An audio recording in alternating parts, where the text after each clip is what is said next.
Everyone's favorite demon-slaying degenerate sister angels are finally back after a 15-year hiatus. That's right, Studio Trigger has brought us new Panty and Stocking with Garterbelt. The Season 2 fans have been clamoring for, and the effort behind it is immense. And even wilder is the world premiere panel they had at Anime Expo. In fact, there's only 2 small cons next to a litany of pros about this Season 2, and we will get into those. But first, let's take a look at how the Mad Lads at Studio Trigger presented the world premiere, and a whole lot more, at Anime Expo last week.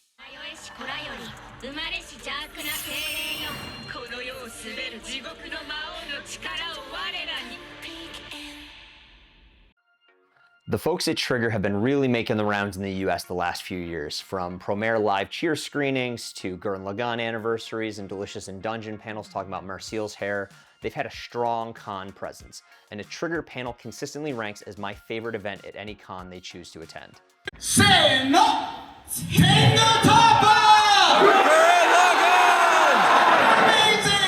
This is in part due to their wilder behavior in person. They're much more unfiltered than usual Japanese studio teams, which is probably in part due to the obvious influence that Western animation has had on them, plus their history at Gainax.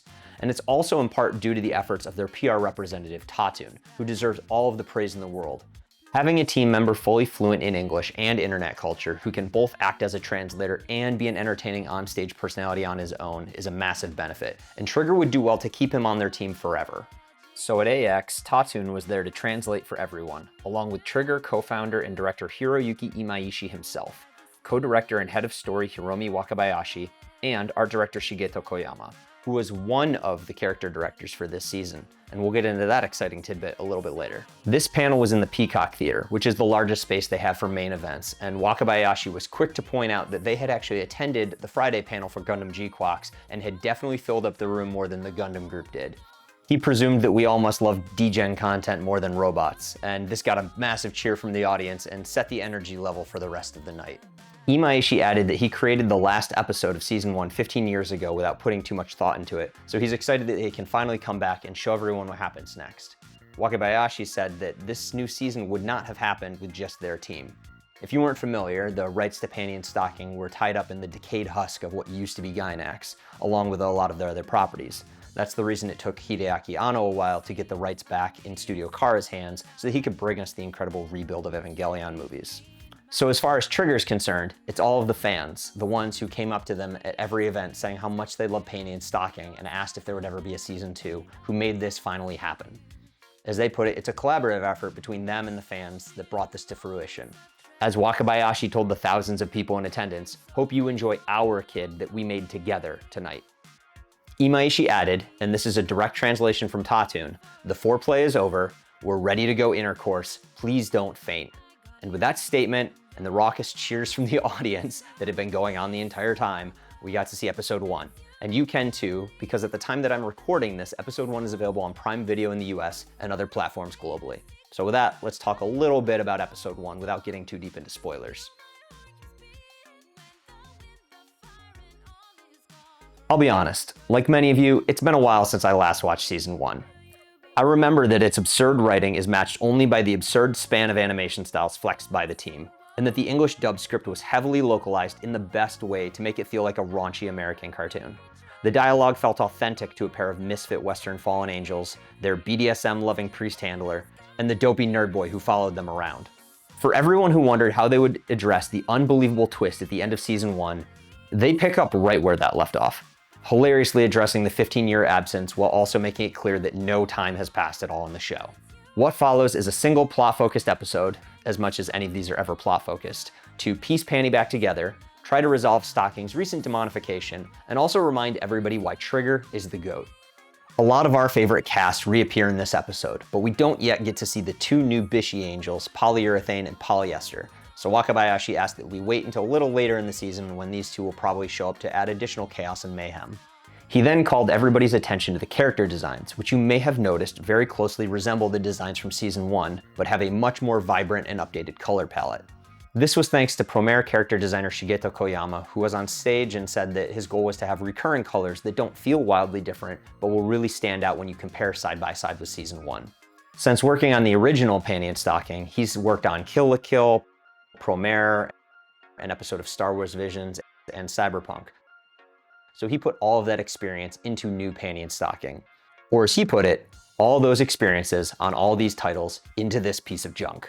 As you can tell, the team likes to poke fun a lot at how unserious Panty and Stocking is. Beyond the coloring, you can see just how much the animation team has learned since leaving Gainax. The ever-expanding layout of Daten City and the large-scale combat echoes to Promare, and the weapons, despite being much more American cartoon-themed, lead to some really fun combat that had me excited to look for cyberpunk and Kill la Kill influences in the future. The music is also just as great as I remember, with the best moment coming during a transformation sequence that leads into a remix of Fly Away that might have drawn the loudest cheer of the night. On that note, it's worth calling out how great Teddy Lloyd's contributions to the soundtrack are. The studio actually posted some clips of the episode 1 music to YouTube, including the I song by Taku Takahashi, which opens the episode, Troublemaker by Taku and KM, and Got the Grip by Teddy featuring Nano.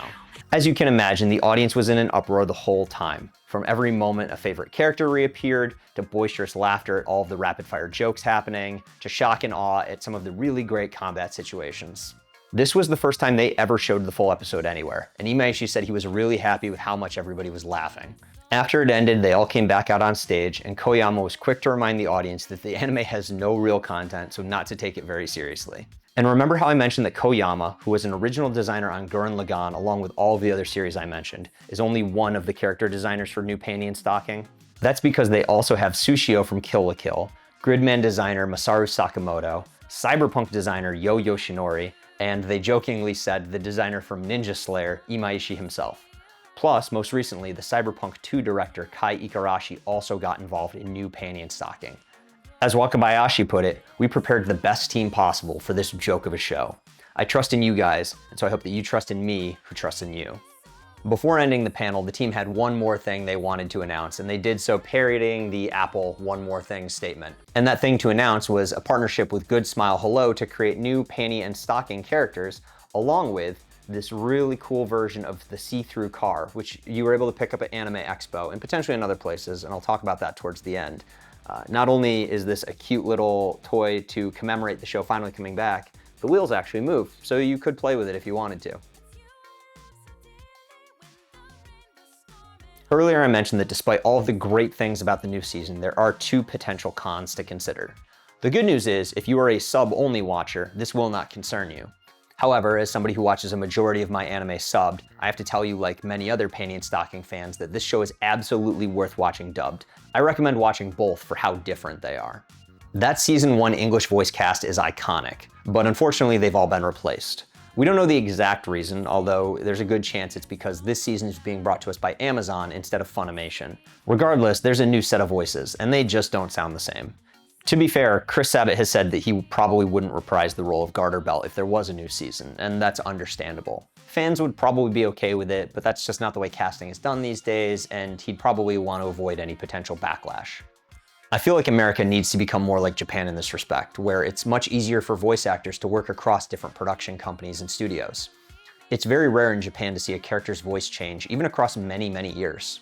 But even if you're comfortable with the English voices, you're also going to have to get used to the script, because the localizing just is not the same as what we had in Season 1. In Season 1, a lot of that localization work was done by Jamie Marchi, Panty's VA, who doubled as an adaptation writer, and has claimed that they received an email from the original creators and said do this, to make it as offensive and filthy as possible within the realms of United States law.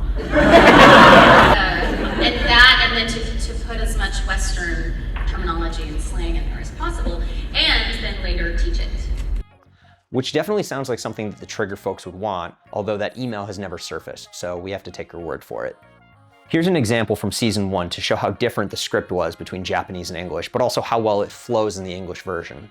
And then uses it to mass produce some serious asshole ghosts. Dicks! So that means we have to destroy the entire plant if we want to get rid of them. Give that boy a sticker. The fuck? I want a sticker. Keep your eyes open. There's only one team of baddies that can use the ghost stones, which means they must be behind this motherfuckery. Yeah, who's they? We don't understand you. What the? Oh, holy hell! Regardless, she's not working on Season 2, and the script felt flatter. There's still some localization, but it felt more like a near direct translation of the Japanese.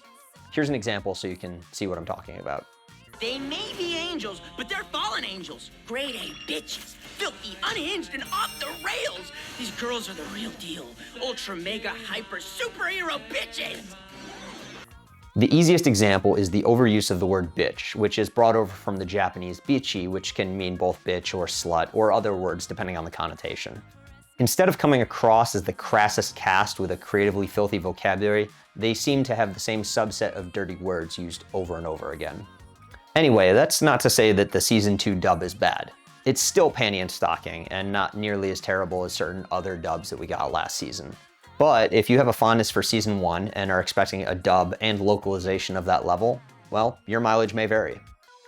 Despite those small downsides for dub watchers, this is looking to be a great return to form from the super talented but super unserious folks at Studio Trigger, and I'm really excited to see what they have in store for the rest of the season.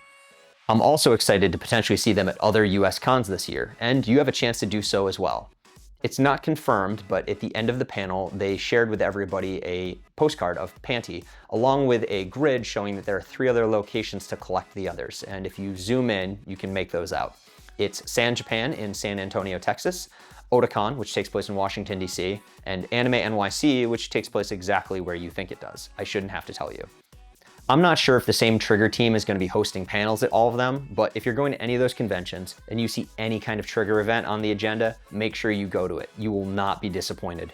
And of course, make sure to check out new Panty and Stocking with Garterbelt, which is airing right now.